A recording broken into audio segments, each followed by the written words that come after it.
اعوذ باللہ من الشیطان الرجیم بسم اللہ الرحمن الرحیم. عزیزان مان، آج جنوری 1976 کی 11 تاریخ ہے اور درس قرآن کریم کا آغاز سورہ مریم کی آیت 41 سے ہو رہا ہے. 19/4. سابقہ آیات میں داستان چلی آ رہی تھی حضرت مریم علیہ السلام کی. نہایت مضبوط گھرانے کی چشم چراغ، ہیکل میں پرورش پائی، بلکہ منظورہ تو نظر دے دی گئی تھی، وقف کر دی گئی تھی ہیکل میں. اس ماحول کے اندر پرورش اور تربیت پائی اور پھر اس پورے ماحول کے خلاف بغاوت کا علم بلند کر کے کھڑی ہو گئی. ایک باغی کی داستان ختم ہوئی اور آگے ایک اور باغی کی داستان شروع ہو گئی. وذکر فی الکتاب ابراہیم. حضرات انبیاء اکرام علیہ السلام تو ہوتے ہی انورٹڈ کامرز میں باغی تھے. جو کچھ غلط چلا آ رہا ہے، ماحول میں جو کچھ ہو رہا ہے، قوم جس روش سے آ رہی ہے، جو مسالک، جو مشارب، جو معتقدات، جو نظریات وہاں پریویل کر رہے ہیں، مروج ہیں، غلط ہیں، ان سب کے خلاف علم بغاوت بلند کرنے والے. تو میں نے کہا ہے کہ اب دوسرے باغی کا قصہ ہوا. وہ وہاں گھر بار ماحول، یہودیت، ہیکل کے تمام مسالک کے خلاف بغاوت. یہاں یہ کیفیت کہ مملکت کے سب سے بڑے پروہت کا بیٹا. آج پروہت کے لفظ سے وہ بات سامنے نہیں آتی. اس زمانے میں یوں تو اس کا درجہ پروٹوکول کے اعتبار سے کہہ لیجئے بادشاہ سے دوسرے نمبر پر ہوتا تھا، لیکن در حقیقت حکومت وہی کرتا تھا. تھیوکریسی میں ہوتا ہی یہ ہے جو بادشاہ کا نام تو اوپر رکھتے ہیں، حکومت ہمیشہ پروہتوں کے مذہبی پیشوائیت کے ہاتھ میں ہوتی ہے. حامان فرعون سے کچھ کم اقتدار نہیں رکھتا تھا، اس سے بھی بڑھ کر تھا. فرعون حامان کے مندر میں جاتا تھا، وہاں جا کر سجدے کرتا تھا. اسی طرح سے حضرت ابراہیم علیہ السلام کے والد اس دور کے حامان تھے. بہت بڑا یہ مقام تھا. آج تو ہم صرف آذر کو بت تراشی کہتے ہیں، تو یہ بت تراشی نہیں، حقیقت میں مجسمہ ساز نہیں، بلکہ وہ تو اس مملکت کے بہت بڑے مینڈرین تھے. ایسے باپ کا بیٹا جس نے یہ منصب، یہ اقتدار، یہ وجاہت، یہ مقام وراثت میں حاصل کر لینا تھا، یہ تھے حضرت ابراہیم. پوری کی پوری قوم بت پرست، ستارہ پرست، خود بادشاہ ان کا ہیڈ، باپ یہ ساری پرستش اور جتنے مسلک تھے ان کا سربراہ، اور یہ ان کے بیٹے. ان سب کے خلاف علم بغاوت بلند کیے ہوئے. سب سے پہلے بات گھر سے شروع ہوتی ہے. یہ آگے بات آئے گی. قرآن کریم نے پہلے تعارف ان کا کرایا ہے. وَاذْكُرْ فِي الْكِتَابِ ابراہیم إِنَّهُ كَانَ صِدِّيقًا نَبِيًّا. وہ بڑا ہی سچا نبی تھا. ہر نبی سچا ہوتا ہے. نبی کے پاس اپنے دعوی کی پہلی شہادت ہوتی ہی یہ ہے کہ وہ سچا ہوتا ہے، صادق ہوتا ہے، اور نبوت پر ایمان لایا ہی اس طرح جاتا ہے کہ پہلے نبی کی صداقت پر، اس کے صادق ہونے پر یقین ہو. نبی جو کچھ وحی کے ذریعے دیتا ہے اس پر غور و فکر کے بعد تو بعد میں انسان پہنچتا ہے، اور اگر غور و فکر کے بعد یہ پہنچ بھی جائے کہ واقعی بڑا عظیم النظیر یہ کلام ہے، تو یہ بات دل میں رہ سکتی ہے نا کہ یہ ٹھیک ہے. بڑے بڑے مفکر ہیں جو بہت بڑے بڑے اس قسم کی باتیں کرتے ہیں، یہ بھی اس شخص کی فکر کا نتیجہ ہو سکتا ہے، اور وہ شخص کہتا ہے کہ یہ میری فکر کا نتیجہ نہیں ہے، یہ خدا کی طرف سے مجھے وحی ملی ہے، اس میں میرے اپنے خیالات کا شائبہ تک بھی نہیں، خالصتاً خدا کی طرف سے عطا کردہ علم ہے جو میں تم تک پہنچاتا ہوں. یہ وہ چیز ہے جس کے ثبوت میں وہ کوئی چیز کہہ ہی نہیں سکتا.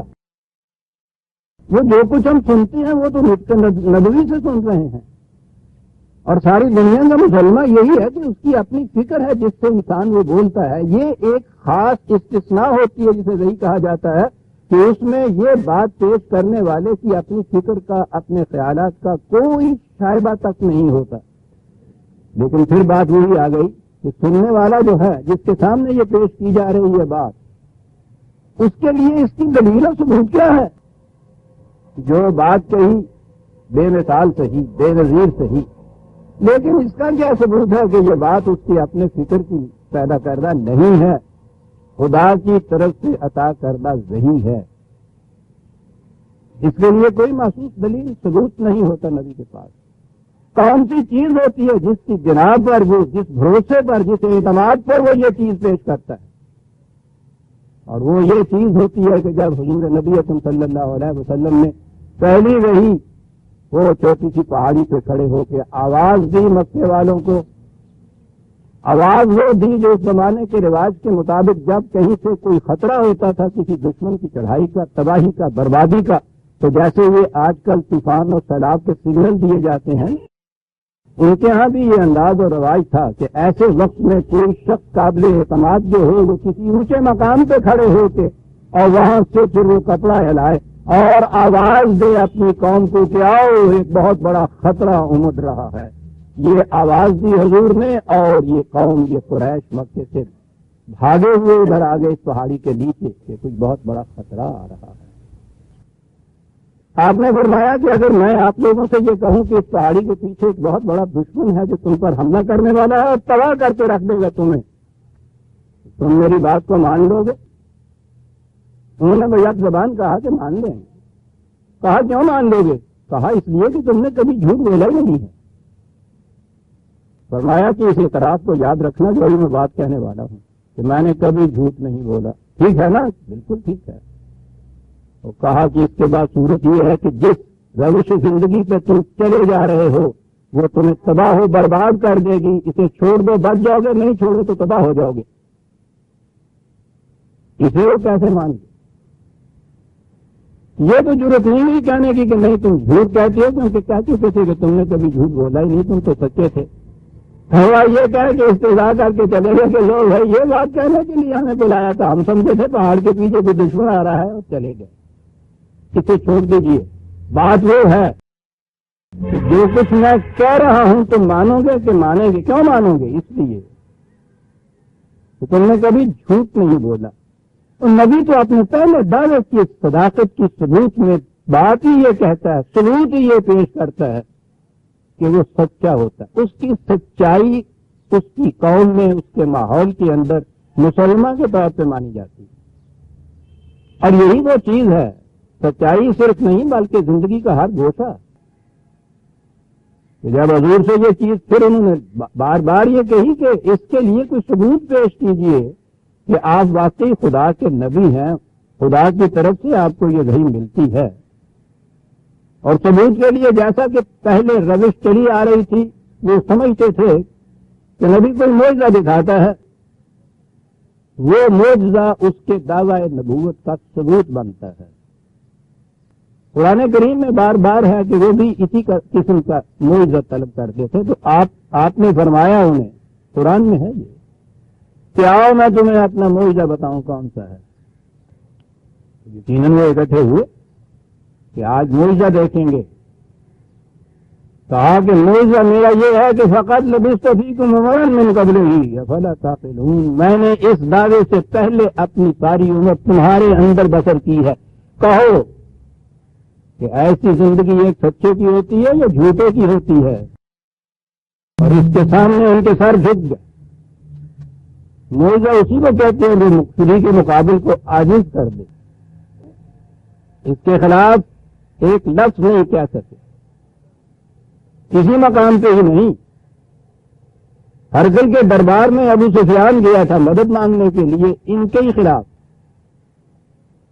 اور وہاں جا کے اس کو اکسایا تھا یہ کہہ کے کہ وہ شخص ہمارے بتوں کو تو ایک طرف رہا، تمہارے معبود کو، تمہارے ابن اللہ کو بھی وہ ابن اللہ نہیں مانتا. یعنی یہ بات تھی نا اس نے کہی، تو وہ تو سمجھدار بات کرتا. اس نے پوچھا یہ تھا کہ یہ شخص جو کہنے والا ہے یہ کہیں باہر سے آیا ہے تمہارے اندر؟ انہوں نے کہا نہیں، ہم میں سے ہی ہے. کہا کب سے ہے؟ کہا پیدائش کے دن سے ہے. کہا یہ پہلے دن سے یہ کچھ کہتا تھا؟ کہنے لگے کہ نہیں، پہلے تو اچھا بھلا تھا، 40 سال تک کی تقریباً عمر وہاں گزر کی. اس کے بعد یہ بات اس نے کہنی شروع کی. اس نے کہا کہ وہ جو 40 سال پہلے تمہارے اندر گزاری ہے اس کے متعلق، اس کی زندگی کے متعلق تم کیا کہتے ہو؟ وہ اس قسم کے فریب دیا کرتا تھا کہ جھوٹ بولا کرتا تھا کیا؟ یعنی آپ دیکھیے کہ مدد مانگنے کے لیے گیا ہے، ان کے خلاف بادشاہ کو بڑی مشکل سے اپنا ہم نوا بنایا ہے اس مقصد کے لیے. بعد میں یہ کہہ رہا ہے، آج کا آپ کا سیاست دان ہوتا ہے تو صاحب وہ آپ کو یاد ہے کہ اتنا ہی نہ کہتا کہ اس میں یہ عیب ہے، اپنے سارے عیب بھی اسی کی طرف منسوخ کر دیتا. اور یہی نہیں، اگر وہ آپ آج کی شریعت کا فتویٰ بھی مانگتا، میں پھر کوٹڈ کہہ رہا ہوں یہ، تو اس کے سامنے یہ فتویٰ تھا نا کہ زندگی کی اہم ضروریات کے لیے جھوٹ بولنا جائز ہی نہیں، واجب ہو جاتا ہے نا آپ کے ہاں کی آج کی شریعت کا مودودی صاحب کا یہ فتویٰ. اور نہیں تو وہ ابو سفیان یہی کیا سمجھ لیتا. لیکن غنیمت ہے کہ وہ آج کا مسلمان نہیں تھا، وہ مکے کا مشرک. اس نے جھوٹ بولنا گوارا نہیں کیا. اور میں کہتا ہوں کہ بلند کیریکٹر کا روب اتنا ہوتا ہے کہ اس کی عدم موجودگی میں بھی جرت نہیں کرتا دشمن بھی کہ اس کے خلاف کچھ کہہ سکے. کردار کی بلندی بڑی قوت رکھتی ہے اپنے اندر. ابو سفیان کو یہ کہنا پڑا کہ نہیں صاحب، یہ تو ہم نے امین مشہور تھا، ہم نے اس کی زندگی میں کوئی ایسی بات نہیں دیکھی. اس زمانے کے بادشاہ یہی راجا رنجیت سنگھ نہیں ہوتے تھے، بہت سمجھدار لوگ ہوتے تھے. اس نے کہا کہ پھر یہ سائیکولوجیکلی نفسیاتی طور پہ ناممکن ہے کہ ایک شخص 40 سال تک تو کوئی ایسی بات نہ کرے اور شبہ شب ایسا بدل جائے کہ اتنا بڑا جھوٹ بول دے کہ وہ خدا کا رسول اپنے آپ کو کہہ دے. اس لیے میں نہیں اسے جھوٹا ماننے کو تیار. میں کہہ یہ رہا ہوں کہ نبی کی نبوت کی تو پہلی دلیل یہ ہوتی ہے کہ وہ سچا ہوتا ہے، صدیق ہوتا ہے، اس کی زندگی اتنی پاکیزہ ہوتی ہے کہ اس کے بدترین دشمن بھی اس کے خلاف جرت نہیں کر سکتے انگلی اٹھانے. تو جب نبی کی کیفیت یہ ہوتی ہے کہ وہ ہوتا ہی صادق ہے، صدیق. تو قرآن نے یہاں جو کہا بات اب یہاں آئی تو وَاذْكُرْ فِي الْكِتَابِ إِبْرَاهِيمَ إِنَّهُ كَانَ صِدِّيقًا نَبِيًّا. سوچنے کی بات ہے کہ خاص طور پہ یہ بات جو تھی یہ کیوں کہی گئی یہاں خصوصیت سے. اپنا انداز فکر ہوگا. میں تو یہ سمجھتا ہوں کہ خدائے علیم و خبیر نے پہلے ہی پیش بندی کر دی کہ اس قرآن اور اس نبی کے خلاف یہ کچھ اس کی امت کرے گی. اس خدا کو معلوم تھا کہ یہ قوم، یہ امت جو ہے اس ابراہیم کے خلاف کیا کچھ کہے گی. وہ اس کی پیش بندی کر دی اس نے یہ کہہ کے کہ وہ صادق ہی نہیں صدیق، بہت سچا، جس نے کبھی جھوٹ نہ بولا. اور آپ کو پتا ہے کہ میں نے ابھی کہا ہے کہ پہلے پیش بندی کر دی کہ یہ قرآن کی حامل قوم کیا کرے گی. قرآن کی حامل قوم یہ کہے گی کہ حضرت ابراہیم علیہ السلام نے 3 دفعہ جھوٹ بولا تھا. آگئی بات سمجھ میں آپ کے کہ کیوں خدا نے پہلے ہی اس کو ان کا تعارف یہ کہہ کہ کرایا کہ انہ کان صدیقا نبیّا. تورات میں ہے یہ. کون کون سے جھوٹ بنائے جاتے ہیں؟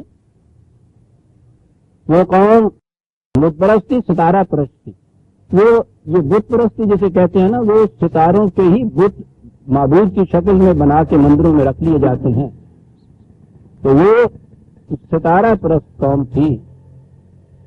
کہا یہ جاتا ہے کہ ایک دفعہ ان کا کوئی بہت بڑا مذہبی تہوار تھا جس میں انہوں نے اپنے ان معبودوں کا کوئی بہت بڑا جشن منانا تھا، تو انہوں نے آ کر اس نوجوان ابراہیم سے بھی کہا علیہ السلام کہ آئیے چلیے اس میں۔ قرآن مجید میں یہ واقعہ ہے، یہ آیت ہے جو پیش کی جاتی ہے اس کے ثبوت میں کہ انہوں نے جھوٹ بولا تھا۔ وہ آیت ہے کہ فَنَظَرَ نَظْرَةً فِي النُّجُومِ فَقَالَ إِنِّي سَقِيمٌ، 37/88 37/88 إِنِّي سَقِيمٌ۔ کہتے یہ ہیں کہ حضرت ابراہیم نے ان سے کہہ دیا کہ نہیں بھائی میں نہیں جاؤں گا، میں بیمار ہوں، اور یہ کہتے ہیں کہ یہ جھوٹ تھا، وہ بیمار نہیں تھے، بہانہ بنایا، پہلا جھوٹ۔ پہلے تو یہ پوچھئے یہ کہ آپ کو کیسے معلوم ہے کہ واقعہ بیمار نہیں تھے؟ بات جو قرآن کی ہے تو میں بعد میں کروں گا۔ اگر انہوں نے پھر واقعہ یہ کہہ دیا میں بیمار ہوں، اس کا ثبوت کیا ہے کہ وہ بیمار نہیں تھے؟ نہیں جی وہ بیمار نہیں تھے، انہوں نے یہ بولا تھا۔ اب آئیے قرآن کریم کی آیت جو ثبوت میں پیش کی جاتی ہے۔ یہاں تو مصیبت یہ ہے نا کہ کہیں سے ان کو کوئی تنکا ملے بس اس کا پل بناتے ہیں، اس پہ سے پھر ہاتھی گزارتے ہیں۔ قرآن کریم میں حضرت ابراہیم علیہ السلام اور یہ جو ان کی ستارہ پرستی ہے اس کا تذکرہ اور مقامات پہ بھی ہے، اور وہ سورہ انعام کی آیات جس میں انہوں نے پہلے کہا کہ یہ ستارہ ہے، یہ ہے معبود، اس میں بھی ہمارے ہاں کے یہ لوگ جو ہیں یہ یہی کہتے ہیں کہ حضرت ابراہیم علیہ السلام نے پہلے یہ کہہ دیا کہ اچھا تسلیم کر لیا اس کو، ستارے کو اپنا رب، اور پھر جب وہ ڈوب گیا تو کہا نہیں نہیں نہیں نہیں نہیں نہیں توبہ میری، یہ نہیں بھائی یہ تو ڈوب گیا۔ جیسے پہلی دفعہ انہوں نے دیکھا ستارہ ڈوبتا ہوا، پہلے کبھی نہیں دیکھا تھا کہ ستارہ چلا ہوتا ہے پھر ڈوب جاتا ہے نا۔ جب ستارہ روشن تھا تو انہوں نے کہا کہ یہ ہے معبود، تو انہوں نے بھی کہا کہ ہاں ہاں یہ ہے میرا معبود، اور جب وہ ڈوب گیا تو کہا کہ نہیں نہیں نہیں نہیں بھائی یہ تو ڈوب گیا، یہ نہیں میرا معبود۔ پھر چاند چلا تو انہوں نے کہا کہ یہ دیکھو کتنا بڑا چمکدار ہے، بڑا ہے اس سے، یہ ہے معبود، تو انہوں نے بھی کہا کہ اچھا ہاں یہ ہے میرا معبود۔ اور پھر جب وہ بھی ڈوب گیا تو کہا کہ نہیں نہیں نہیں نہیں نہیں یہ بھی نہیں۔ اور پھر جب سورج طلوع ہوا تو انہوں نے اسے بھی کہا، انہوں نے اسے بھی کہہ دیا کہ ہاں میرا رب یہی ہے، ایک نبی وہ کہتا چلا جا رہا ہے۔ جب وہ بھی ڈوب گیا تو کہا کہ نہیں بھائی یہ بھی غلط ہے، لا احب الآفلین، جن کی کیفیت یہ ہے کہ آج یہ چمک دمک دوسرے ہی وقت کے اندر وہ ختم، یہ تو معبود الہ نہیں ہو سکتا۔ دو باتیں یہاں دیکھ لیجئے کہ ایک تو یہی یہ ستاروں والی بات واقعہ قرآن میں موجود ہے اور وہ وہاں موجود ہے، یہ کہا گیا ان کے سامنے کہ میں نہیں تسلیم کرتا، یہ غروب ہو جانے والے، مان پڑ جانے والے، یہ معبود نہیں ہو سکتا۔ تو گویا یہ ان کے معبودوں کے خلاف قرآن کی شہادت ہے کہ حضرت ابراہیم نے یہ کہا۔ وہ تو بات میں وہاں بتائی تھی جب آیا تھا، پھر بتاؤں گا کہ وہ جو مکالمہ ہے وہ تو میں نے عرض کیا ہے نا کہ اس کتاب عظیم کو اگر وہ لسان عربی مبین کے اندر کی کتاب سمجھ لیا جائے تو بات سمجھ میں آ جاتی ہے۔ انداز بیان جو ہے وہ بتا رہا ہے کہ انہوں نے کہا ستارہ ہوا، انہوں نے پرستش کر رہے تھے، ابراہیم سے کہا کہ یہ ہے رب ہمارا، تو نے کہا اچھا تو یہ ہے میرا رب تم کہتے ہو، بہت اچھا جی ذرا ٹھہریے، تھوڑا سا توقف فرمائیے، یہ ہے جسے تم کہتے ہو کہ میرا رب ہے، توقف فرمائیے۔ جب وہ ڈوب گیا تو کہا جی فرمائیے وہ کہاں ہے جسے آپ کہتے تھے میرا رب ہے۔ تو کس قدر نیچرل ہے عزیزان من. اس انداز پہ بات کیجیے, بات صاف ہو جاتی ہے. چیزیں کیوں بنا رہے ہیں آپ؟ انہوں نے پھر اس کے بعد وہی بات کہی ہوگی چاند کے متعلق. انہوں نے کہا ٹھہریے ذرا, یہ ہے میرا داد, اور وہی جواب دے دیجیے. اور پھر یہ کلیہ بیان کر دیا کہ آخر کبھی اراد نہیں ہو سکتا, تغیر پذیر, آج ہے اس کے بعد وہ نہ ہونے والا, غیر موجود, واماندہ, افسردہ, جس کی روشنی گم ہو جائے, جس کا وجود ہی باقی نہ رہے, وہ میرا الہ نہیں ہو سکتا, تمہارے الہ ہوتے ہیں. فنظر نظرۃ فی النجوم, ترجمہ کیا جاتا ہے کہ انہوں نے نجوم کی طرف دیکھا, ستاروں کی طرف دیکھا, ستاروں کی طرف دیکھ کے کہا فقال انی سقیم, میں بیمار ہوں. ستاروں کی طرف دیکھا اور دیکھ کے کہا میں بیمار ہوں. لسان عربی مبین سے تو پوچھئے کہ نظر نظرۃ فی النجوم, بنیادی معنی نظرہ کے کیا ہو؟ غور و فکر سے دو چیزوں کو آپس میں ایک دوسرے کے سامنے رکھ کے قیاس کرنے کے بعد اس چیز کی کمزوریاں جو ہیں ان کو نگاہ میں لانا اور ان کو ظاہر کرنا. یہ فکر و نظر آج بھی آپ کے یہاں استعمال ہوتا ہے. یہ لفظ ان نظرت تو عربی زبان کے اندر کہتے عیب اور کمزوری کو ہیں. یہ منظور جو ہے اس کے معنی ہوتے ہیں عیبدار. تنقیدی نگاہ سے کسی شے کو دیکھنا. عقیدت مند اپنے الہ کو کبھی تنقیدی نگاہ سے نہیں دیکھتا. فرق دونوں میں یہ تھا کہ وہ اسے عقیدت مندانہ ان کو مانتے چلے آ رہے تھے, اور یہ وہ تھا جو ان کو تنقیدی نگاہ سے دیکھتا. یہ نظر ہی تھی نا جس نے کہہ دیا کہ عافلین جو ہیں وہ معبود نہیں ہو سکتے. یہ ان کے سامنے بھی تو عافل تھے سارے, وہ دیکھتے تھے کہ آج ہیں کل نہیں ہیں, پھر ڈوب جاتے ہیں. یہ دونوں کی انداز نگاہ میں کیا فرق تھا؟ وہ عقیدت مندانہ دیکھتے تھے, یہ اس کو تنقیدی نگاہ سے دیکھتے تھے. اور مومن تو ایمان ہی اس کے بعد لاتا ہے جب ان تمام دعاوی کو تنقیدی نگاہ سے پہلے دیکھ لیتا ہے, پرکھ لیتا ہے. وہ پرکھ رہے تھے, تنقیدی نگاہ سے دیکھ رہے تھے, اور دیکھنے کے بعد جو انہوں نے وہاں کہا تھا لا احب العافلین, وہ یہاں بھی یہی بات کہی فقال انی سقیم. بات پھر وہ سقیم کے لیے انہوں نے کہہ دیا کہ صاحب سقیم جو ہیں بیمار ہیں. ان سے پوچھئے کہ وہ عرب قلب سقیم کہتے تھے وہ شخص جو بیزار ہو کسی چیز.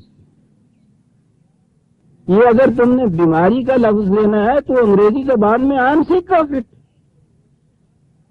روز بولتے ہیں آپ. وہ جسم کی کبھی بیماری نہیں ہوتی. سکیم کے معنی بیزار ہوتا ہے. بات یہ ہوئی کہ انہوں نے کہا یہ معبود ہیں, انہوں نے عقیدت مندانہ طور کے اوپر یہ کچھ دیکھا, انہوں نے ذرا ناقدانہ نگاہ ڈالی, اور ناقدانہ نگاہ ڈالنے کے بعد یہ کہا کہ یہ تمہارے معبود, میں تو بیزار ہوں تمہاری ان کی. اتنی صاف اور واضح بات ہے. اب کہا یہ جائے گا حساب سقیم بیمار کو بھی کہتے ہیں, بیزار کو بھی کہتے ہیں, ٹھیک ہے. وہی جو کہتے ہیں کہ زبان کے اعتبار سے بھی ایک لفظ کے متعدد معنی ہوتے ہیں, ان میں سے یہ معنی کیوں لیے جائے؟ وہی اصول جو ہے قرآن کا تصریف آیات. ایک مقام پہ جو بات بیان ہوئی ہو وہیں سے نہ دیکھو, دوسرے مقامات میں جو بات آئی ہو اسی ضمن میں وہاں سے بھی دیکھو کہ کیا مفہوم ہے. اور جو وہاں سے مفہوم ہو, یہ جو ایک سے زیادہ معنی آپ کے سامنے آتے ہیں نا, ان میں سے اسے اختیار کرو جو اس کے مطابق ہو, کیونکہ قرآن کا دعویٰ یہ ہے کہ اس میں اختلافی بات نہیں ہے. اس کے مختلف مقامات میں جو بھی الفاظ آئیں گے ان میں توافق ضروری ہوگا. اب یہاں یہ جو چیز میں نے کہی سقیم جو ہے, اس کے معنی بیزار کے ہیں. آئیے سورہ ممتحنہ 60/4 قد كانت لكم اسوة حسنة في ابراہیم والذین معه. تمہارے لیے ابراہیم اور ان کے ساتھیوں کی زندگی ایک بہترین, ایک نہایت حسین نمونہ پیش کرتی ہے اذ قالوا لقومہم، جب انہوں نے اپنی قوم سے کہا، وہ لفظ سن لیجئے، میں نے کہا تھا کہ سکیم کے معنی بیزار کیوں دیے جائیں. اذ قالوا لقومہم انا براء منکم ومما تعبدون من دون اللہ، لفظ بیزار موجود ہے صاحب. تم جنہیں خدا کے سب چھوڑ کر معبود بنائے ہوئے ہو، میں بیزار ہوں ان سے، ہم بیزار ہیں ان سے. کفرنا بکم، دیکھیے اور تشریح ہوتی چلی جاتی ہے. بدا بیننا و بینکم العداوۃ والبغضاء، بدا دیکھتے ہیں کفرنا، انکار کرتے ہیں ہم ان سے. برا عام ان سے، بیزار ہیں ہم ان سے. یہی چیز تو ہے جو وہاں انہوں نے کہی. تنقیدی نگاہ سے ان کے معبودوں کو دیکھا، ان کو بھی سمجھایا کہ یہ عاطل ہیں، ان کو معبود بنا رہے ہو. انہوں نے کہا کہ نہیں صاحب، اس کے باوجود ہم تو انہی کی پرستش کریں گے. انہوں نے کہا کرتے جائیے، انی سقیم، میں تو بیزار ہوں ان کی. برائم منکم ومنکم بما تعبدون من دون اللہ، بما تعبدون من دون اللہ، یہی تو تھے. یہ وہی تنقیدی نگاہ تھی جو آج پھر ہمارے ہاں ایک توحید برس میں ملتی ہے کہ ستارہ کیا میرے احوال کی خبر دے گا. یہ خود فراقی افلاک میں ہے خار و زبون.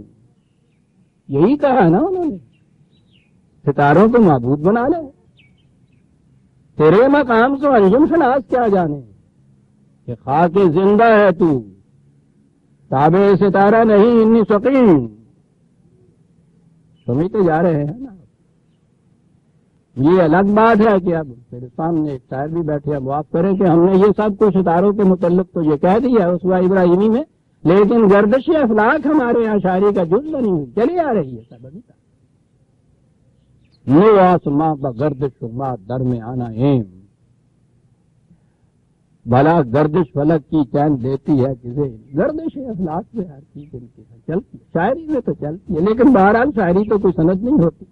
اسی لیے تو رسول کو یہ کہنا پڑا کہ میں شاعر نہیں ہوں، میری بات کو شاعری نہ سمجھنا. شاعر کو لائسنس حاصل ہوتا ہے، نبی کو لائسنس حاصل نہیں ہوتا. عزیزہ مہمان، وہ تو اپنی فکر اپنی طرف سے ایک لفظ بھی نہیں کہہ سکتا، انہیں لائسنس حاصل ہوتا ہے. اس لیے ان کو سیریسلی نہیں لیا جاتا.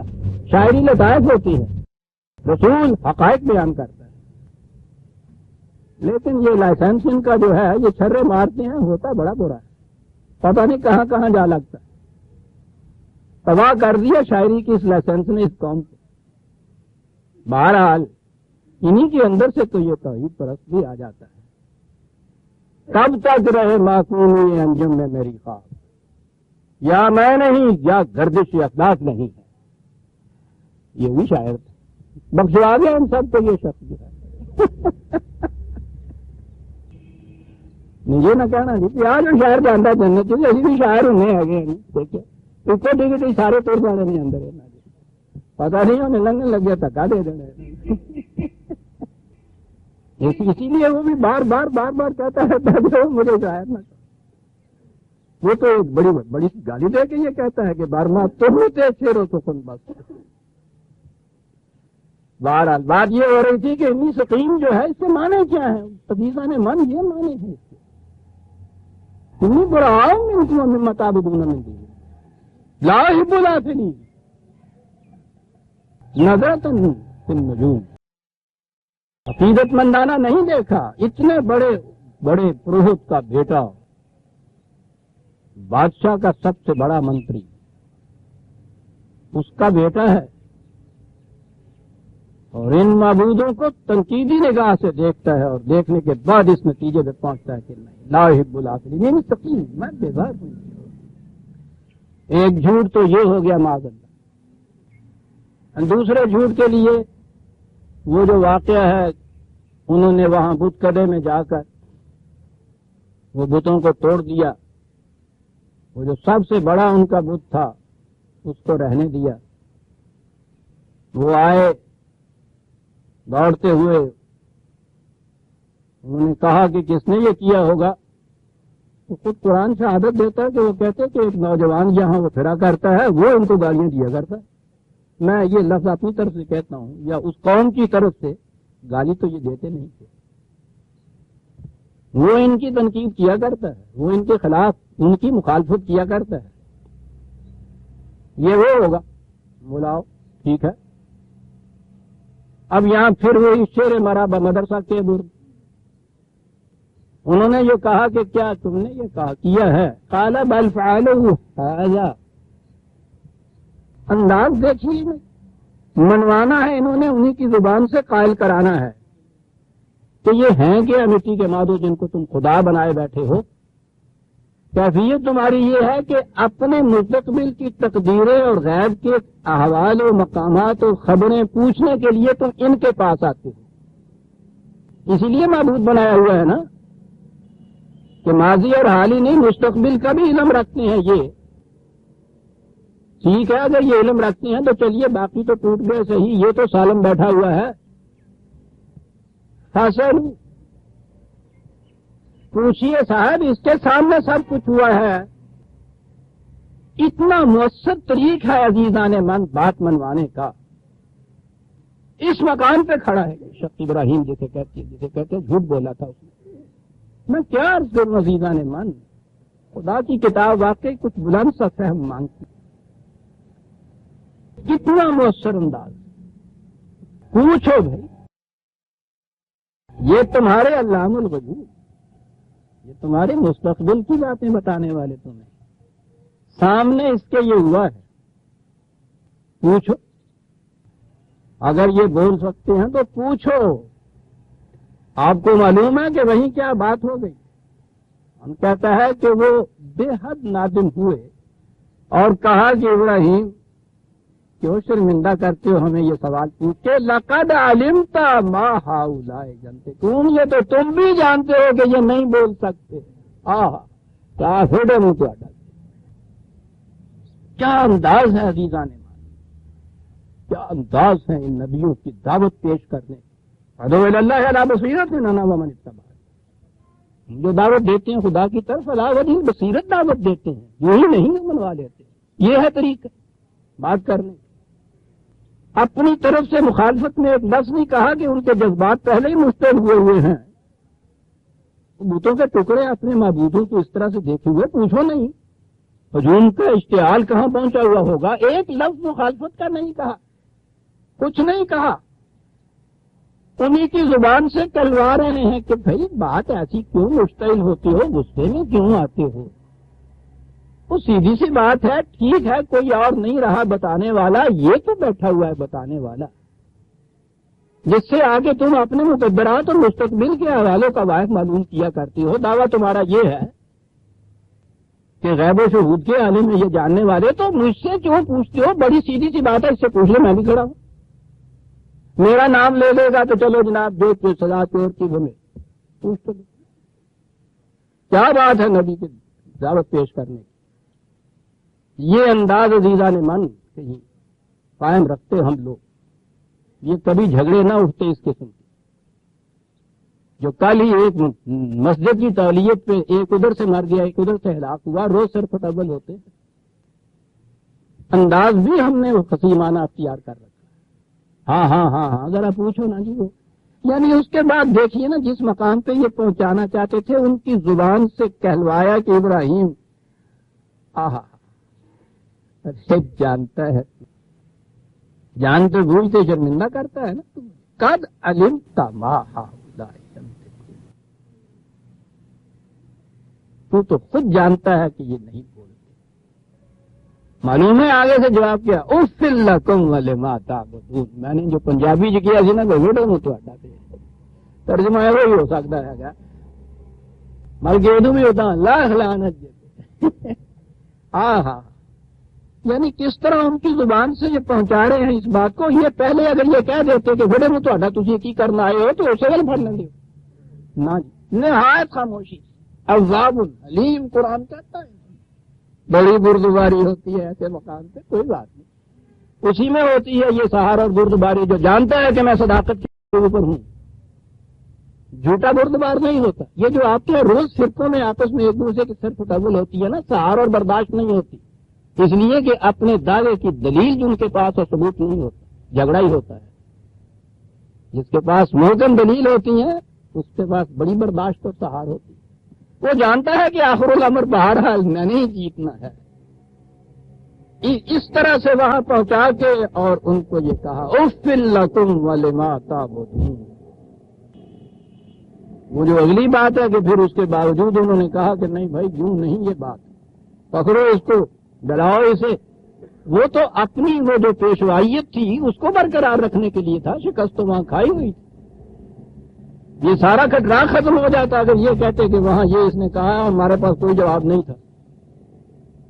یہاں پھر وہ مشتعل کیا انہوں نے لاجواب ہونے کے باوجود. یہ پیشوائیت یا وہ پیشہ ورانہ عصبیت ہے. لیکن بہرحال بات یہ تھی جسے یہ دوسرا جھوٹ کہا جا رہا ہے.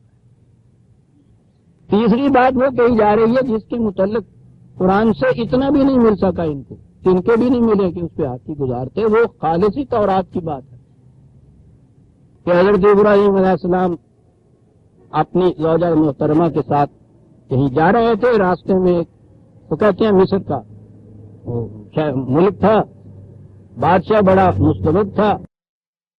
وہ دیکھتا تھا کسی کی خوبصورت بیوی ہوتی تھی تو وہ کہہ دیتا تھا اپنے اکبروں کو کہ لے آؤ ہمارے محل میں داخل کر دو. ٹھیک ہے، ہوتا ہوگا ایسا. تو آپ بھی لے جا رہے تھے ساتھ، آپ کی رفیقہ محترمہ تھی اور وہاں یہ بات سنی تو آپ سے پوچھا گیا کہ یہ کون ہے وہ تمہارے ساتھ. آپ نے کہا یہ میری بہن ہے. اور اس کے بعد پھر آ کے بیوی سے کہا کہ میں نے یہ کہہ دیا ہے ان سے، تم نے بھی یہی کہہ دینا. لیکن اس کے باوجود انہوں نے نہ چھوڑا، پہلے بھی کیتا تھے رکھا ہی کر دیا. وہ لے گئے انہوں نے جا کے وہ بادشاہ سے پوچھا تو اس نے انہوں نے بھی کہا کہ میں تو بہن ہوں ان کے ساتھ. اس نے اس پہ بھی نہ چھوڑا، دست درازی کی. کہیں یہ ہے کہ اس پہ مرغی پڑ گئی، کہیں یہ ہے کہ وہ ہاتھ پتھر کا ہو گیا. پھر اس نے معافی مانگی، پھر ہاتھ بڑھایا، پھر وہ ہاتھ پتھر کا ہو گیا یا پھر مرغی پڑی. اور پھر اس کے بعد جب ایسا ہی ہوا تو اس نے دہائی دیا کہ یہ تو عورت نہیں معاذ اللہ، یہ تو کوئی جھوٹ ہے، پریت ہے، لیل ہے. اور پھر وہ قائل ہو گیا کہ نہیں یہ تو بہت بڑے کوئی آدمی ہیں. اور پھر اس نے اپنی جو لانڈی کنیز تھی اسے دے دیا حضرت ابراہیم کو خدمت کے لیے. تو یہ جو ہے کہ انہوں نے اپنی بیوی کو کہہ دیا یہ میری بہن ہے. یہ تیسرا جھوٹ تورات میں نہ خالی. اب یہ فطری طور پہ دل میں آپ کے خیال پیدا ہوا ہوگا کہ تورات کی یہ باتیں تھیں، یہ ہمارے ہاں اس طرح سے کیسے آ گئی؟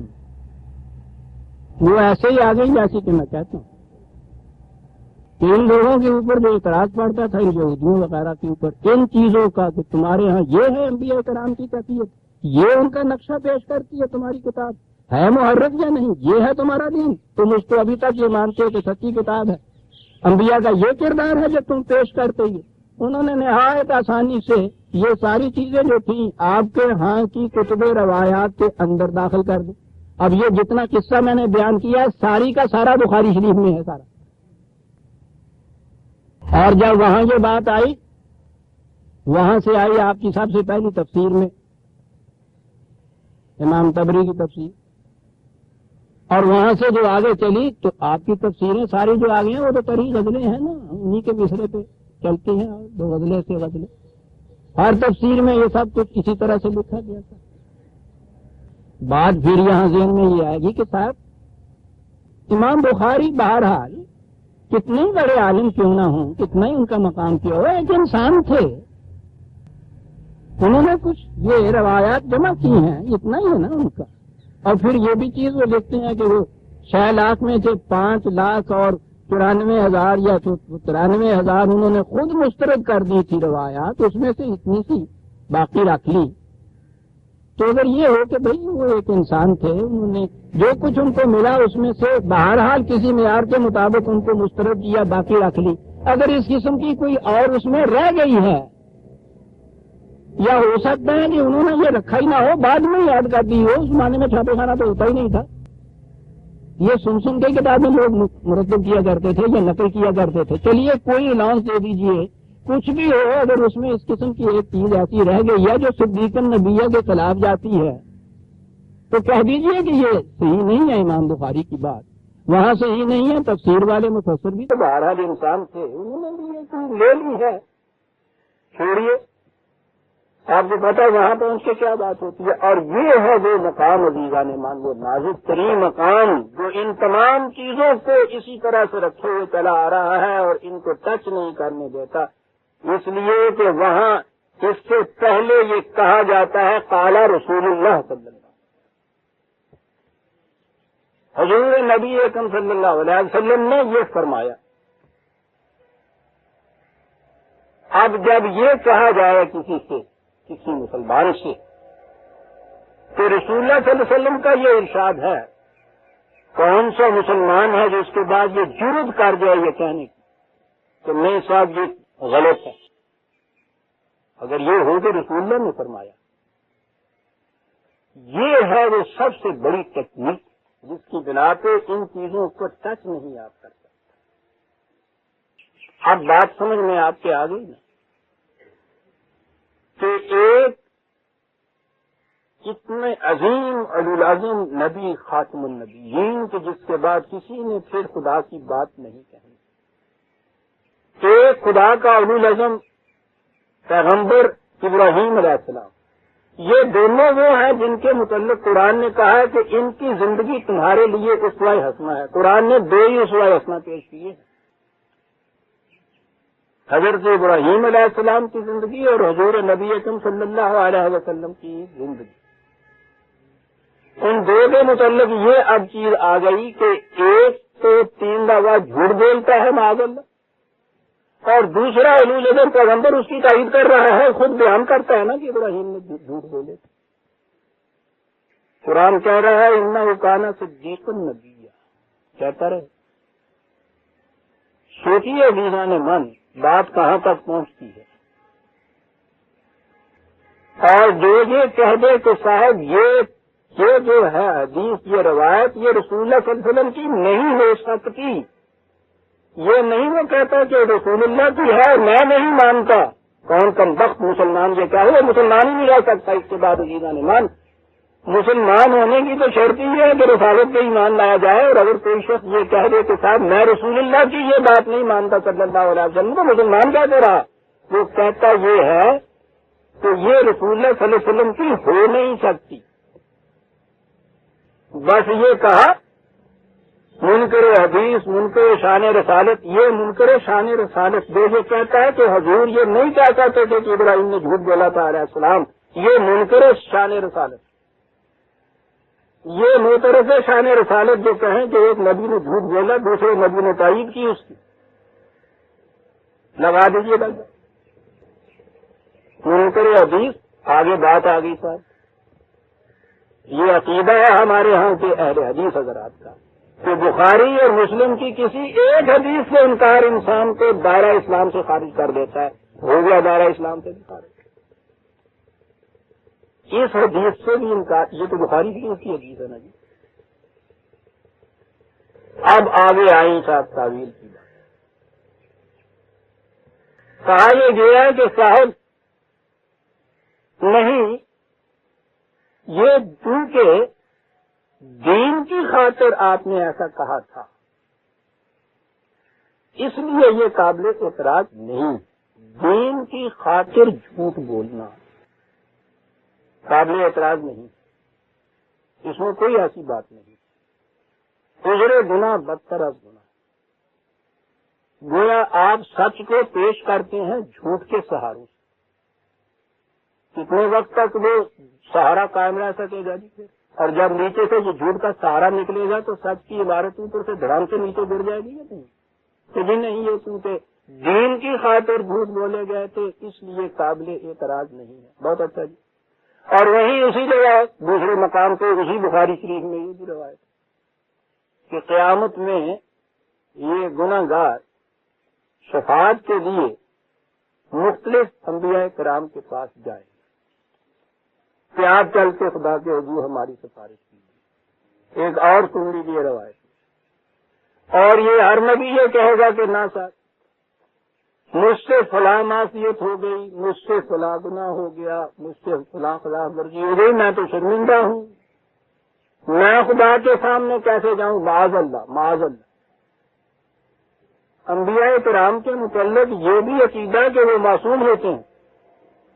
عصمت انبیاء جو ہے وہ جزء ایمان ہے، اور یہ حدیث موجود ہے کہ وہ ہر نبی یہ کہے گا، وہ گناتے ہیں حضرت آدم علیہ السلام سے لے کے حضرت عیسیٰ علیہ السلام تک، اور اس کا ایک ایک وہ معصیت نامہ گناتے ہیں کہ انہوں نے یہ کہا کہ میں تو یہ کر بیٹھا، وہ کہے میں یہ کر بیٹھا، اور وہ اتنے بڑے بڑے گناہ ہیں کہ وہ کہتے ہیں کہ ہم تو خود خدا کے سامنے جانے سے شرماتے ہیں، تمہاری سفارش کیسے ہم کریں؟ اور آخر میں وہ پھر نبی اکرم صلی اللہ علیہ وسلم کے پاس تشریف لاتے ہیں اور آپ فرماتے ہیں کہ ہم چلیں، اور اس کے بعد یہ لوگ بڑے خوش ہوتے ہیں کہ دیکھیے نا صاحب، ہمارا نبی ہمارا نبی۔ یہ وہ ہیں جن کے متعلق قرآن نے کہا کہو لا نفرق بین احد من رسلہ۔ ایمان کا جز ہے یہ رسالت کو، انبیاء پر ایمان ہی صرف نہیں، لا نفرق بین احد من رسلہ، ہم ان رسولوں میں کسی میں تفریق نہیں کرتے۔ لیکن یہاں اس کے بعد یہ کہنے کے بعد کہ صاحب دیکھیے نا حضور سے یہ نہیں پوچھا، سوچا کہ تیرے نشتر کی زد شریان پیسے ناتوان تک ہے۔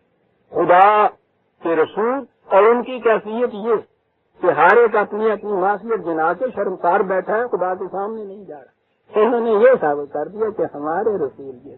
بہرحال بات میں یہ کہہ رہا تھا کہ یہ جو دلیل دی گئی یا وجہ جواز بتائی گئی کہ نہیں دین کی خاطر یہ جھوٹ بولا تھا اور اس میں کوئی قابل اعتراض بات نہیں، تو اس روایت میں یہ بھی ہے کہ حضرت ابراہیم علیہ السلام کے پاس آئیں گے کہ آپ چلیے، تو وہ کہیں گے کہ نہیں صاحب میں نے تو جھوٹ بولا تھا تو میں خدا کے سامنے کیسے جاؤں؟ چلیے، اگر دین کی خاطر جھوٹ بولنا قابل اعتراض نہیں تھا تو وہ شرمندہ کیوں بیٹھے ہوئے تھے وہاں پہ؟ وہ شرمسار کیوں تھے؟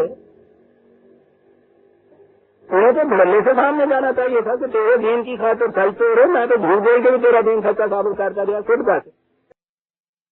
عزیزہ نے من میں کیا عرض کروں،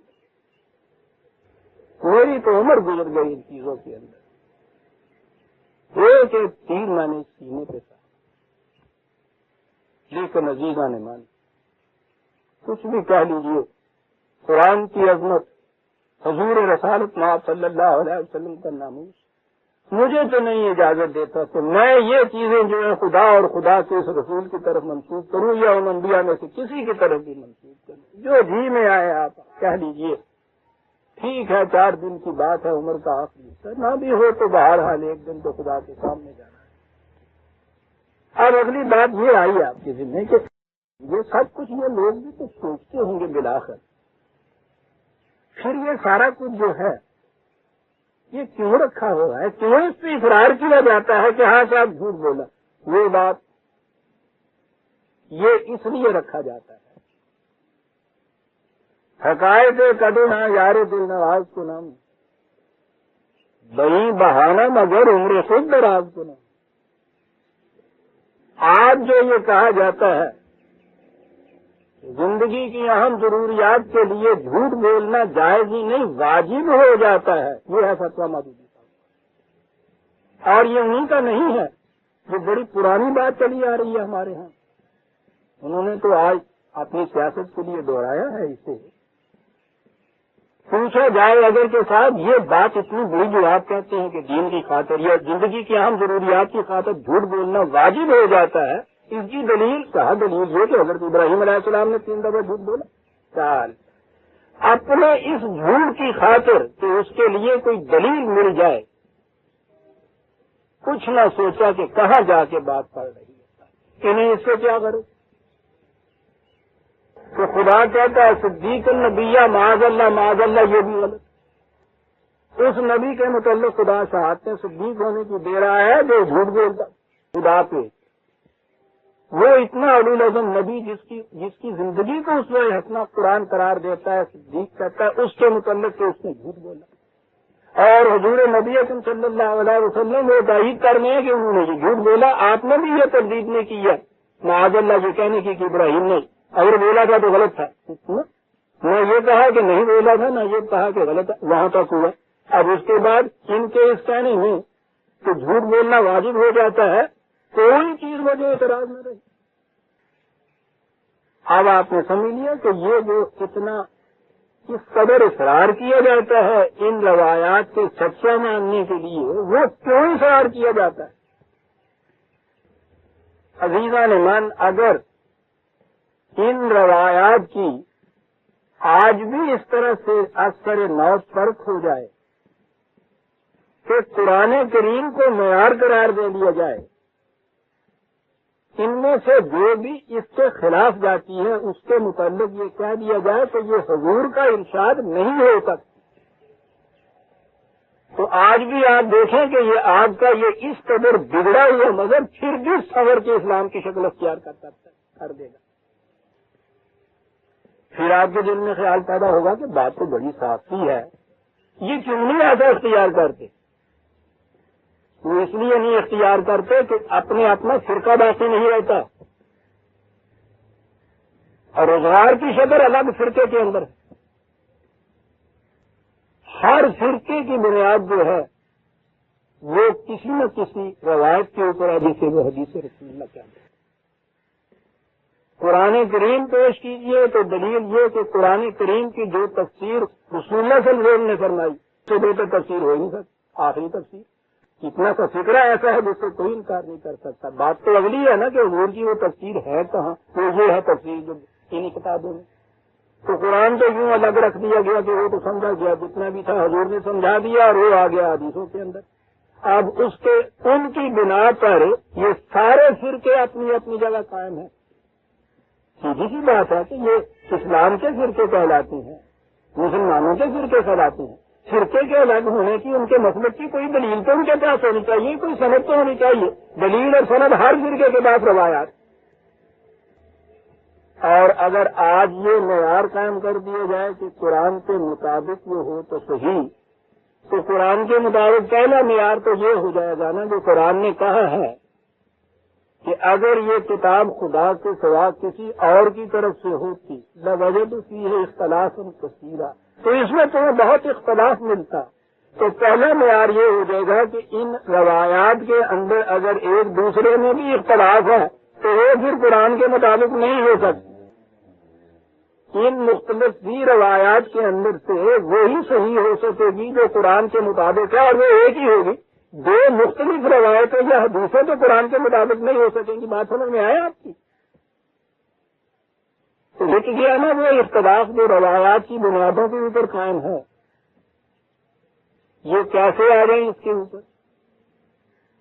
محلے میں اچھی بھلی مسجد موجود ہوتی ہے، مسجد بھی اتنی بڑی ہوتی ہے کہ وہ سارے محلے کے جو جتنے نمازی ہیں وہ ایک دو صفوں میں آگے کھڑے ہو جاتے ہیں، باقی مسجد خالی ہوتی ہے۔ ادھر سے اب آخری سال کا دارالعلوم کا فارغ التحصیل جو ہے وہ دستار فضیلت باندھ کے باہر چلا آ رہا ہے، کوئی ہنر نہیں، کوئی کسب نہیں، اس سے یہ روٹی کما لے۔ عزیزہ نے من پوچھو نا کتنا ظلم ہو رہا ہے آپ کے نوجوانوں کے اوپر، ان بیچاروں کے اوپر رحم آتا ہے ان کی حالت سے۔ 7، 8، 9، 10 سال ان کی عمر کا جو بہترین حصہ ہے وہ مکتبوں دارالعلوموں کے اندر وہ صرف ہو جاتا ہے۔ اس کے بعد وہاں سے دستار فضیلت دے کے باہر بھیج دیتے ہیں، کیا اسیری ہے، کیا رہائی ہے۔ اور وہ باہر بیچارہ آتا ہے، وہاں تو پھر بھی مانگے تانگے خراب کی صحیح 2 روز کی روٹی تو ملتی تھی، اس سے تو نکال دیا باہر۔ جیسے وہ جیل خانے والا کہہ دیجیے بعد پہلی شام آتا ہے تو وہ سوچتا ہے یا اللہ رہوں کہاں، رات کہاں کاٹوں، کھاؤں کہاں سے؟ وہاں تو آرام تھا، 2 روز کی روٹی دوسروں کے ذمہ، کپڑا بھی دیتے تھے، سونے کے لیے جگہ بھی موجود تھی۔ باہر نکلتا ہے تو ان میں سے کوئی چیز بھی اس کے پاس نہیں ہوتی۔ وہ اسی لیے گھر جانے کی بجائے راستے میں کسی کو تالا توڑ لینا تو اتنے چنگا تھا۔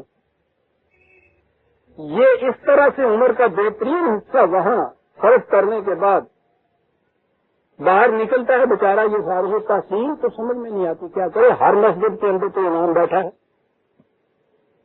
اور 2 تو ہو نہیں سکتے، گنجائشیں نکالی بھی انہوں نے زیادہ سے زیادہ اسٹیبلشمنٹ ذرا ایکسپینڈ بھی کی تو امام اور خطیب اور خادم اور مؤذن اس سے زیادہ تو اب آگے گنجائش ہی نہیں حضور کی چڑیا سفر لپیٹن والا ہے سفر کھولنے والا ہے دو سامنے مقرر کر اب یہ کھڑا ہے باہر کیا کیا جائے یہ اگر حنفی دارالعلوم کا فارغ التحصیل ہے نا تو یہ اس محلے میں جائے گا جہاں اہل حدیث والوں کی مسجد ہے وہاں باہر کھڑا ہو کے پوچھے گا نمازیوں سے کہ کیسے نماز پڑھی تھی ان کا کیسے کہاں ہاتھ باندھے تھے نہیں ہاتھ باندھے اللہ اکبر کہتے وقت ان کا اللہ اکبر کہتے وقت اٹھائے تھے آمین کیسے کہ اسی کی اونچی بات سے ماحول بنا چار پانچ حدیثیں بیان کر دے گا کہ یہ تو بالکل غلط ہے یہ تو رسول اللہ کے مطابق نماز ہی نہیں تمہاری ساری نمازیں غلط ہو گئی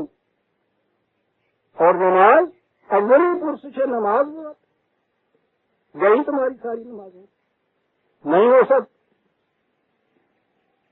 وہ لے جاتے ہیں کہ چلیے صاحب مولوی صاحب کے پاس چلیے مولوی صاحب کے پاس وہ مولوی صاحب ادھر سے بیان کرتا رہا ہے حدیثیں یہ ادھر سے بیان کر رہے ہیں دونوں اختلاف وہ اپنے اس مسئلے کے تائید میں یہ اس کے خلاف نماز کی تائید میں یہ اس باسوں میں باسی میں کچھ تو ایسے ہوتے ہیں نا درمیان میں وہ کہتے ہیں کہ ہاں ٹھاک ہے بات یہ ٹھیک کہتا ہے پوچھتا یہ ہے کہ جب ٹھیک کہتا ہوں تو بتائیے اگلی نماز یہاں پڑھنے جاؤ گے تو گئی نا پچھلی تو گئی تھی تمہیں وہ تو خیر اللہ میاں سے کچھ معافی مانگی میں لے لیں گے پتہ نہیں تھا آج تو تمہیں پتہ چل گیا پتہ ہونے کے بعد اگر اسی قسم کی پڑے گا یہ جرم ہو جائے گا ہاں صاحب ہو گیا جرم کیا کیا جائے تم نے کہا کیا کیا جائے تو دیکھو تو صحیح جگہ ادھر ادھر خالی پڑی ہوئی ہے خالی پڑی ہوئی ہے ہاں وہ اسپتال بنانے کے لیے کیوں نہ ہو یہ جو آپ کے یہاں مسجد بنی ہے مارکیٹ میں یہ گلبرگ میں اسپتال بنانے کے لیے گورنمنٹ کی یہ جگہ تھی سارے گلبرگ میں کوئی اسپتال ہی نہیں ہے ڈسپینسری نہیں ہے جگہ تھی یہ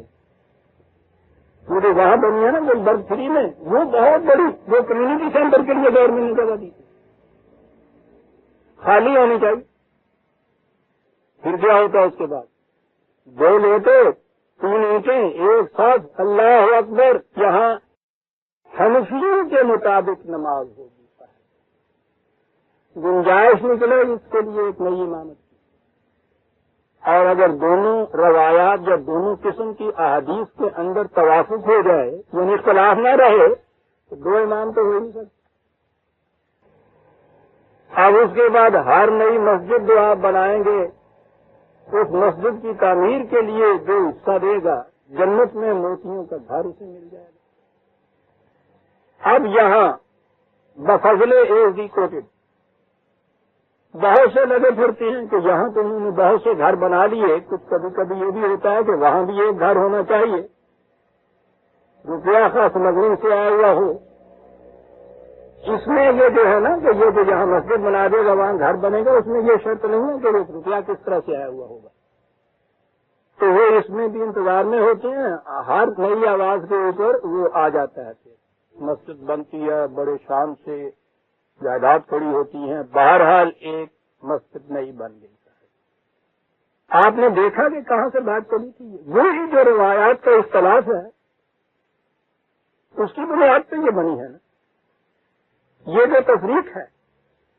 مسلمانوں کی ایک جماعت وہاں ہو رہی تھی اب یہ ایک ہی دو ہو گئی نا تفریقاً بین المومنین ہے نا آپ کو پتا ہے کہ یہ ایک واقعہ ہوا تھا رسول اللہ صلی اللہ علیہ وسلم کی زندگی میں مدینے میں قرآن میں موجود ہے سورہ توبہ میں کیا واقعہ ہوا تھا کچھ لوگوں نے مسجد بنانی شروع کی مسجد عزیزان میں اور ابھی تو کوئی ان کے عقائد میں بھی اختلاف نہیں تھا ویسے ہی تھے کوئی نماز بھی الگ نہیں انہوں نے وضع کر دی تھی الگ قرآن کریم یعنی اتنا بڑا سنگین جرم تھا کہ اس کے لیے اللہ تعالیٰ کو خود اتنی آیتیں نازل کرنی پڑی اس کے لیے جو قرآن میں موجود ہے کہا یہ کہ یہ چیز جو بظاہر تمہیں مسجد نظر آتی ہے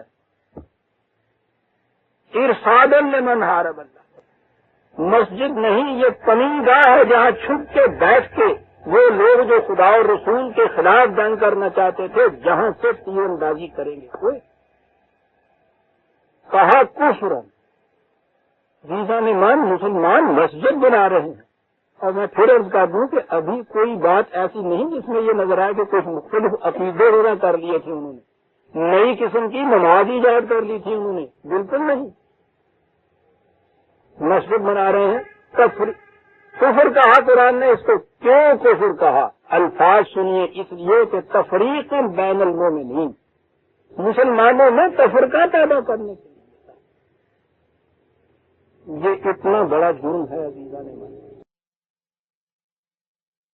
تو یہ جو میں عرض کر رہا تھا کہ یہ جس قدر آپ کے ہاں تفریق بین المومنین کی صورت ہے، جسے فرقہ کہتے ہیں، آپ دیکھیں گے کہ اس کی علامت تو ہو گئی علیحدہ نماز پڑھنی، الگ مسجد بنانا۔ اس علیحدگی کے لیے دلیل اور ثبوت کیا؟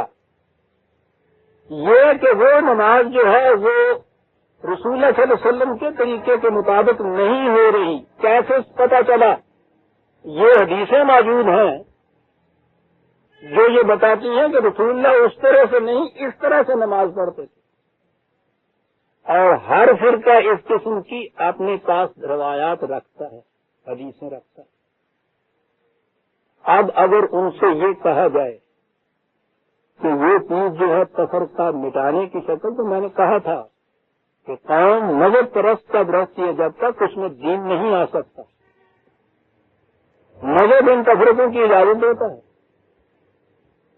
کہیں بھی ان میں یہ کرک آتی ہے کہ قرآن نے الگ مسجد بنانے کو جو کفر کہا تھا تو تفریق بین المومنین کہا تھا، اس نے جو یہ فرقہ بندی کو ولا تکونوا من المشرکین من الذین فرقوا دینہم، جنہوں نے دین میں فرقے پیدا کر لیے، مشرک ہیں ان جیسے نہ ہو جانا، کبھی ان کے ذہن میں یہ کرک نہیں آتی کہ یہ ہم کیوں ایسا کرتے ہیں۔ ایسا کچھ کہہ رہا ہے قرآن ان کے لیے، اس لیے کہ ان کو اپنے اس علیحدہ مسلک کے جواز اور تائید کے اندر روایات ملتی ہیں جنہیں حدیث کہتے ہیں۔ وہ ان پہ جم کے کھڑا ہے، وہ ان پہ جم کے کھڑا ہے، وہ ان کے اوپر جم کے کھڑا ہے۔ یہ جو چیز ہے جو میں کہہ رہا تھا کہ یہ میں نے آپ کے سامنے یہ بیان کیا، قرآن کا دعویٰ ابراہیم علیہ السلام کے متعلق انہ کان صدیقا نبی، کتنی بڑی قرآن کی صنعت، اس کے خلاف یہ چیز کہ انہوں نے جھوٹ بولا۔ کیوں چلا آ رہا ہے یہ قصہ الر رنگ قرآن کی اس آیت کی؟ اور پھر میں کہتا ہوں کہ اگر نہ بھی یہ چیز ہو، خدا نہ بھی الفاظ میں اسپیسیفکلی کہے کہ نبی جو ہے وہ سچا تھا، تو نبی کی تو نبوت پہ ایمان ہی ہم اس طرح لاتے ہیں کہ اس کو سچا تسلیم کریں، معاذ اللہ نبی کو جھوٹ بولنے والا تسلیم کر کے اسے نبی تسلیم کیا جائے گا۔ کیوں یہ چیز چلی آ رہی ہے؟ اب روایات اس قسم کی آپ کے ہاں آ گئی، بڑی روایات سے کیوں نہیں تم سیدھا انکار کرتے کہ خدا کے خلاف، یہ قرآن کے خلاف ہے؟ اس کو پہلے لکھ دیا گیا کہ رسول اللہ صلی اللہ علیہ وسلم نے ایسا فرمایا۔ اس میں شبہ نہیں کہ وہ پہلے جو لکھنے والے تھے ان کے دل میں یہ خلش پیدا ہوئی ہوگی۔ خود ایک ہی جو مجموعہ ہے حدیث کا مثلا بخاری کا، اس میں بھی متضاد ہیں حدیث، تو انہوں نے تو گنجائش نکال لی، قال رسول اللہ صلی اللہ علیہ وسلم سے یہ حدیث شروع کی، اور جہاں ختم کیا وہاں کہا کہ او کما قال رسول، یہ یا جیسا حضور نے فرمایا ہو۔ وہ جو جیسا فرمایا ہو حضور میں ہے نا، وہ جو دوسرے مانتے ہیں نا اپنے ہاں کی حدیث، وہ اس کے متعلق کہتے ہیں کہ یہ قال رسول اللہ نہیں ہے، وہ جو ہے نا جیسا فرمایا ہو حضور نے، آپ نے ایسا فرمایا تھا۔ ہر ایک اس کے اوپر جمع بیٹھا ہے، کل حزب بما لدیہم فرحون۔ قرآن ہے کہ جب بھی آپ ان چیزوں کو شخصیتوں کی طرف منسوخ کر دیں گے تو پھر اس کے بعد کیفیت یہ ہوگی کہ باہمی کتنی اختلافی کیوں باتیں نہ ہوں، ہر پارٹی، ہر حزب، ہر فرقہ مگن اور مست ہوگا کہ ہم سچائی پہ ہیں، یہ غلط کہتے ہیں۔ ساری بحثیں آپ کے ہاں کی جتنی جاتی ہیں نا یہ فرقوں کے اندر، الگ نمازوں ہی کی لے لیجئے آپ، وہ اسی پہ آ رہا ہے کہ ہر فرقہ یہ کہتا ہے کہ جن احادیث کے مطابق ہم نماز پڑھتے ہیں وہ سچی ہیں، جو تم جن کے متعلق کہتے ہو وہ وضعی ہے یا کمزور ہیں، ضعیف ہے۔ کلو ایک دم یہ ان کے متعلق یہ کہتے ہیں۔ معیار اگر اسے رکھ لیا جائے خدا کی کتاب کو، جس نے خود کہا ہے کہ اگر اختلافی بات تم اختلافات مٹانا چاہتے ہو تو ما انزل اللہ کی طرف آ جایا کرو، قرآن سے پوچھ لیا کرو کہ دو اختلافی باتوں میں سے کون سی صحیح یا سچی ہے، کیونکہ اس نے یہ کہا ہے کہ قرآن دو اختلافی باتوں کو بیک وقت تائید نہیں دے سکتا کیونکہ اس میں اختلاف ہے نہیں۔ یہ نہیں کیا جائے گا کہ اختلافات مٹ جائیں گے، اختلافات مٹ جائیں گے تو فرقے مٹ جائیں گے، فرقے مٹ جائیں گے تو یہ الگ الگ کاروبار جو ہے یہ باقی نہیں رہے گا۔ عزیزان من، میں پھر عرض کر دوں تو دین امت واحدہ چاہیے۔ جس امت میں تفرقہ ہو جائے وہاں دین نہیں رہتا، مذہب آ جاتا ہے، مذہب میں فرقے۔ بنیاد جو ہے ان کی، جتنے بھی فرقے آپ کو ملیں گے ان کی بنیاد آپ دیکھیں گے تو وہ یہی روایات جو ہیں ان کے اوپر یہ بات ہے۔ ان کے متعلق انکار حدیث رسول اللہ صلی اللہ علیہ وسلم کسی کو بھی ضرورت نہیں ہو سکتی، کوئی بھی مسلمان نہیں رہ سکتا جو یہ کرے۔ بات اتنی ہی ہے کہ جسے آپ یہ کہہ رہے ہیں کہ حضور نے ایسا فرمایا تھا، حضور نے ایسا نہیں فرمایا ہو۔ کیوں بھائی؟ دلیل کیا ہے؟ اس لیے کہ یہ قرآن کے خلاف بات جاتی ہے، اس پہ نہیں آتے، یہ کفر ہے ایسا کہنا، اس پہ فتویٰ صادر ہوتا ہے اور چلے ہوئے۔ اور میں نے کہا ہے نا کہ یہ میں کیوں کسی کی نیت پہ شبہ کروں؟ ہو سکتا ہے کہ وہ واقعی خلوص نیت سے ہی ایسا کرتا ہو، لیکن ہر آپ کے ہاں کی sincerity is not a guarantee for centi, not a guarantee for centi. میں سنسیئر ہونا جو ہے وہ تو صداقت کی دلیل نہیں ہے۔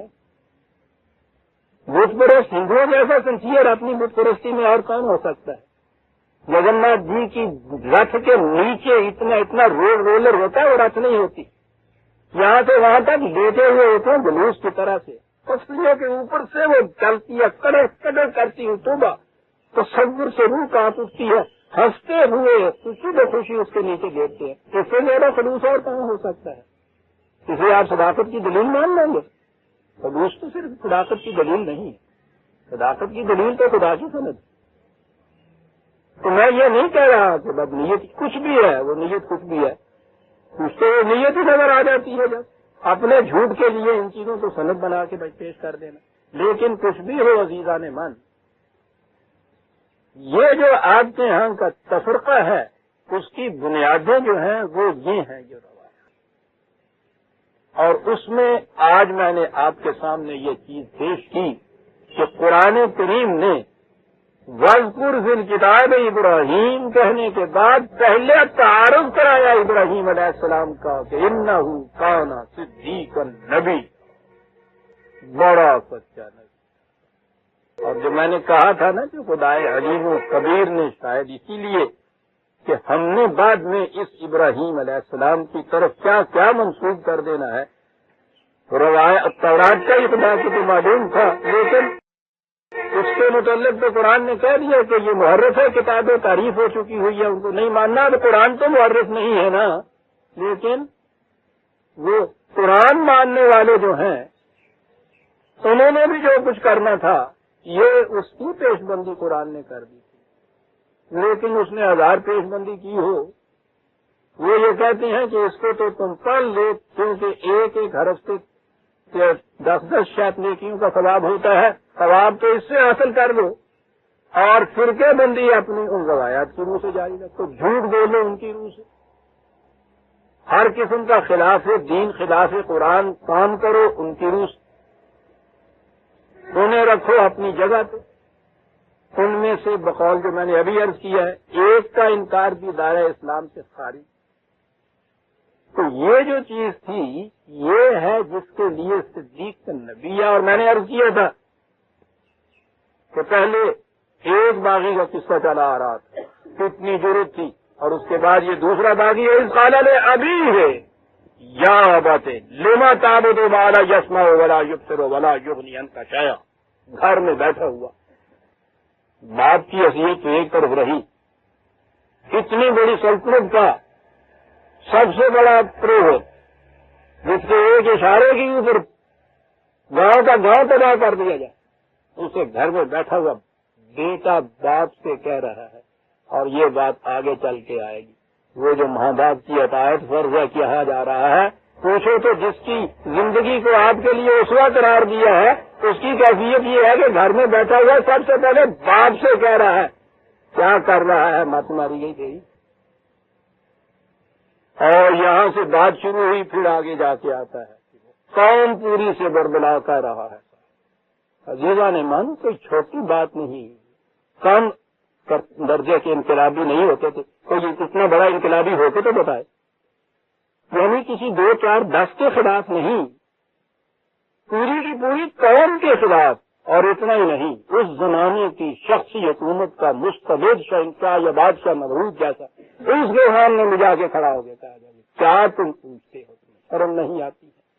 یہ ہے وہ انقلابی اب جس کی زندگی ہمارے سامنے یہ پیش ہو رہی ہے. یہ ہے وہ سچا, سچائی کے تو معنی یہ ہے, 1000 خوف ہو لیکن اذا ہو دل کی رفیع, زباں ہو دل کی رفیع. یہی رہا ہے ازل سے قلندروں کا طریق. یہ تھے وہ قلندر جو بات سچائی کی آئی ہے. باردار تواں گس دمندر نہ تواں گس, نمود جیسے ایک مستبد کے سامنے لے جا کے وہ یہ چیز کہتا ہے. باپ سے بات شروع ہوتی ہے گھر سے اور پھر آخر تک چلی جاتی ہے, اور پھر سب کچھ چھوڑتا چلا جاتا ہے. اس کے لیے سب چھوڑتا چلا جاتا ہے. اسے ہجرت کہتے ہیں. یہ ہے وہ اسوہ ابراہیمی جو آپ کے لیے پیش کیا گیا ہے, اور آپ نے اس اسوے میں سے اتنی سی بات رکھ لی کہ جھوٹ بولا جا سکتا ہے. باقی اسوہ جتنا بھی ہے وہ ان کے لیے تھا جن کا وہ پیغمبر سماج ہے. عزیزان ایمان وقت ہو گیا. تعارفی بات میں سمجھتا ہوں اتنی اہم تھی کہ وہ ضروری تھی جو میں نے یہ عرض کر دی. دوبارہ پتہ نہیں اس کے لیے موقع ملے یا نہ ملے. ایک ہی آیت 41 پہ ہم آج رہے ہیں, اگلی آیتیں ہم اگلے درس میں لیں گے.